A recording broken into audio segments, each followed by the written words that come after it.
Quando Interestelar foi lançado em 2014, muita gente saiu do cinema dizendo que tinha acabado de assistir ao melhor filme de ficção científica de todos os tempos. Com direção de Christopher Nolan, trilha sonora de Hans Zimmer e consultoria científica do físico Kip Thorne, o longa rapidamente ganhou o status de obra-prima. Mas será que ele realmente merece esse título? Ou será que parte dessa fama vem da forma como o filme se apresenta? Hoje, eu irei analisar o filme Interestelar de Christopher Nolan de forma crítica. Ok. Fala galera, eu sou o Orion, sejam muito bem-vindos ao canal Fala Tu, e hoje iremos falar sobre Interestelar. Reputação de filme inteligente. Uma das principais coisas que chama a atenção em Interestelar é como ele conseguiu uma reputação de ser um filme extremamente inteligente. Se tornou muito comum encontrar pessoas dizendo que não gostam do filme simplesmente porque não entendeu a proposta dele. É um argumento curioso porque transforma qualquer crítica em falta de capacidade do espectador. Mas compreender o filme e concordar com suas escolhas são completamente diferentes. Desde o início, Nolan apresenta conceitos complexos como buraco de minhoca, relatividade, dilatação temporal e buracos negros. Isso cria uma sensação ao público que estamos diante de uma história extremamente sofisticada. Só que, quando olhamos com mais atenção, percebemos que muitos desses conceitos são apenas apresentados e utilizados como ferramentas para movimentar a trama. Ciência como elemento de prestígio. A primeira metade do filme mantém um compromisso muito forte com a ciência. A missão espacial do filme, ela parece plausível. A representação do buraco negro Gargantua foi baseada em estudos científicos e diversas escolhas possuem fundamentos reais, fundamentos verdadeiros, fundamentos científicos. Mas quando o filme chega ao seu terceiro ato, essa lógica ela começa a desaparecer. Mudança de tom no terceiro ato.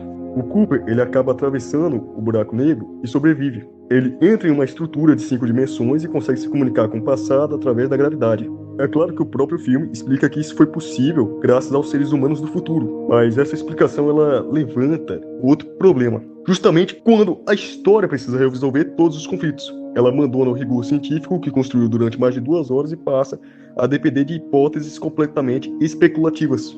O amor como força narrativa. Talvez o exemplo mais famoso disso seja a ideia de que o amor transcende ao tempo e espaço. Quando a personagem, interpretada por Anne Hathaway, Amelia Brand, afirma isso pela primeira vez, parece apenas uma reflexão emocional. O problema é que, conforme a história vai avançando, essa ideia deixa de ser apenas uma metáfora e passa a influenciar durante os acontecimentos do filme. O conceito do amor praticamente se transforma em força capaz de orientar decisões e conectar pessoas através das dimensões. E isso gera uma quebra de tom muito grande, porque o filme começa tentando convencer o espectador pela ciência e termina pedindo que o espectador aceite uma solução baseada em um conceito muito mais filosófico do que científico. Desenvolvimento dos personagens. O Cooper, ele funciona muito bem como protagonista, e Murphy talvez seja a personagem mais interessante da história. Só que o restante da tripulação recebe pouquíssimo desenvolvimento, o que tira muito a imersão da história. Doyle é um personagem que praticamente não possui personalidade. É introduzido só pra morrer e é isso. Romilly passa anos sozinho no espaço, mas suas consequências psicológicas são exploradas de forma muito superficial. Já Amelia Brand, apesar de ser uma das personagens principais, acaba tendo boa parte da sua motivação resumida ao relacionamento que tinha com Edmonds. O problema do Dr. Mann. E então, a gente chega no Dr. Mann, interpretado por Matt Damon. A introdução dele é uma das maiores surpresas que tem no filme, só que o desenvolvimento dele acaba sendo bem decepcionante. Em alguns minutos, ele deixa de ser um cientista desesperado para se tornar quase um vilão convencional. Ao invés do filme explorar os dilemas morais de alguém abandonado por tantos anos, o roteiro ele opta por criar um antagonista que existe principalmente para gerar tensão em cenas de ação. Problemas de ritmo.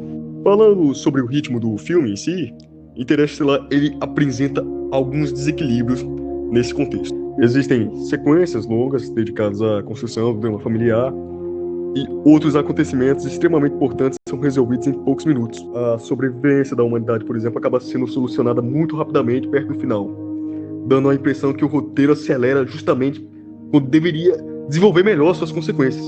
Os paradoxos e coincidências. O Cooper ele encontra a instalação da NASA por causa de uma anomalia gravitacional, que mais tarde o espectador descobre ter sido causada por ele mesmo no futuro.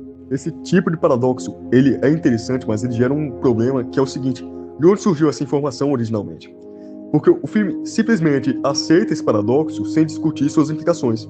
Exposição excessiva nos diálogos. Em vários momentos os personagens explicam exatamente o que está acontecendo, o que vão fazer, ou como determinado conceito científico funciona. O Nolan, ele tem isso de que ele se preocupa em fazer o público acompanhar a história, mas às vezes isso torna as conversas muito artificiais, como se os personagens estivessem dando aula, como se os personagens fossem professores, em vez de estar conversando naturalmente. O papel da trilha sonora. Ela é extraordinária e, sem dúvida, uma das melhores trilhas sonoras já compostas para o cinema moderno.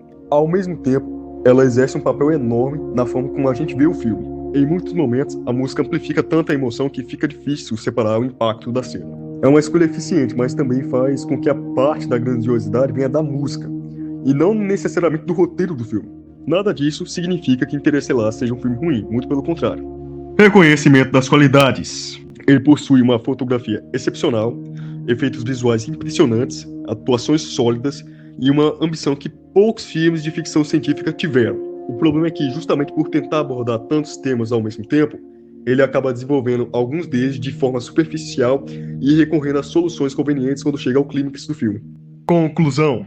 Interestelar é aquele tipo de filme que não precisa ser perfeito para ser um grande filme, mas também não deveria ser tratado como uma obra acima de qualquer crítica. Questionar suas escolhas criativas não significa deixar de reconhecer suas qualidades. Pelo contrário, significa analisar o filme com o mesmo cuidado e profundidade que ele próprio tenta transmitir. E talvez essa seja a diferença entre admirar a obra Interestelar pelo filme incrível que ele é e colocar em um pedestal acima do que ele está. No final, Interestelar é um ótimo filme que vale muito a pena ser conferido. Meu nome é Egon e se você gostou do vídeo, deixa o like e se inscreve no canal.